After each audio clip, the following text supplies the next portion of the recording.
Hi everybody, this is Rita with Broomstitch, and happy Tuesday to you guys. Glad to be here.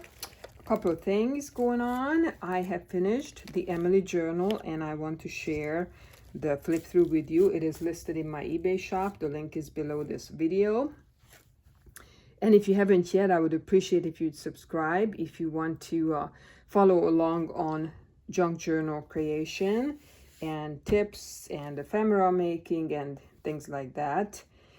So I am going to share this Emily journal, and then I had a request to show how I do my ruffles, these ruffles, and then I'm gonna just show you what's next, what I'm gonna start working on next. So let's get into it. This is our Emily journal, and we have been working on this together with you the last few videos. The cover is an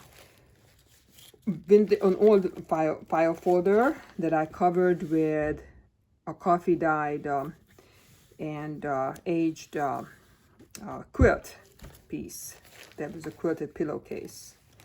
So the front has this beautiful image of Emily, this huge rose.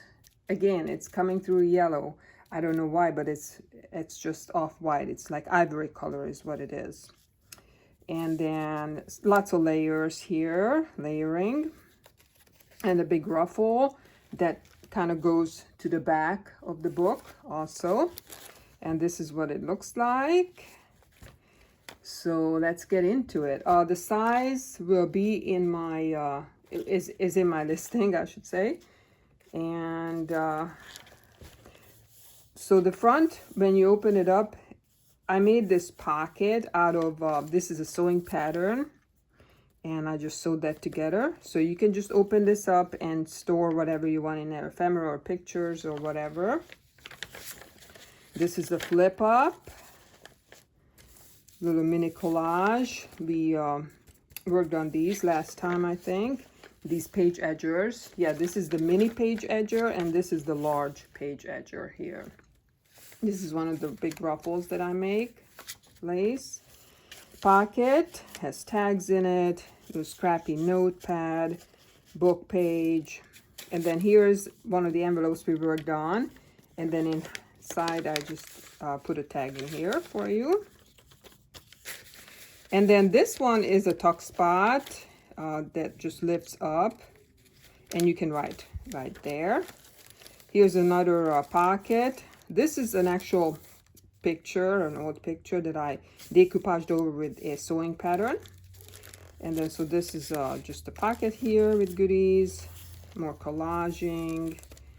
And then this one, we talked about this too last time. This huge envelope that I collaged that actually opens up. Let me turn the page, turn this journal to the side. So this opens up, and then you can write. It's like a secret writing spot for you. And then I put a big ruffle on the side. So this is a large envelope, but this is what the front view looks like with it. I love the feel of this journal. It's so nice and squishy, and all this vintage stuff in here. So this one opens up. I'm not gonna show you what it looks like. You'll discover it for yourself. It has a sewn in little notepad that you can use, and it's a tuck spot also on the side. I put a tag in there for you. This is a side envelope with something in there for you, and this is the other side of that envelope. Then we have a pocket. This is an original 1927 Cleveland, Ohio envelope. Really, really cool. An old envelope. And then some other goodies in this pocket. This is a mini little journal, like a scrappy journal that just a few pages. You can use it. It's so cute. I tied some muslin around it. Oh, my puppy wants in here, but I'm not gonna let him in right now. Oh, maybe I'm gonna have to let him in. And then a big pocket, or it's a tuck spot rather. Let me my puppy, hold on.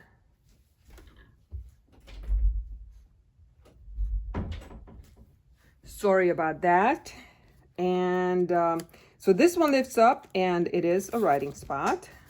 And then big journaling card, big tag. This is a little envelope that I just made out of a book page, a dictionary page, and then I put another little envelope that I made out of a dictionary page. Page edger. This envelope just flips out to the side with goodies in there. This is one of our small page edgers. I did leave some room for writing in here. Another tuck spot, scrappy notepad, huge postcard. Another one of these little lifts up to write under. Another big pocket with goodies. I think this is an original time card, a really old time card. And another, this one is a big pocket. Actually has a pocket here and pocket on the top. And the little ruffle skirt on the bottom. Oh, here's another tuck spot. Made these envelopes. We'll do these one day. These envelopes are really cool to make out of just a piece of paper. This is a tag and another little corner spot, tuck spot for writing. And this one folds out, and it is also a notepad in there. There's a notepad in there for you. And this one I folded in when I sewed the cover on to make it a pocket. I just stuck a tag in there for you, but you can use it for whatever you want to store in there. So this journal is listed for you. And I am going to show now how I do the ruffle that you see on this journal, these ruffles. Now, unfortunately, I'm not going to be able to show when I do it with the sewing machine because I can't film with my sewing machine on. I'm just not set up that way. But this is the ruffle that we're going to make.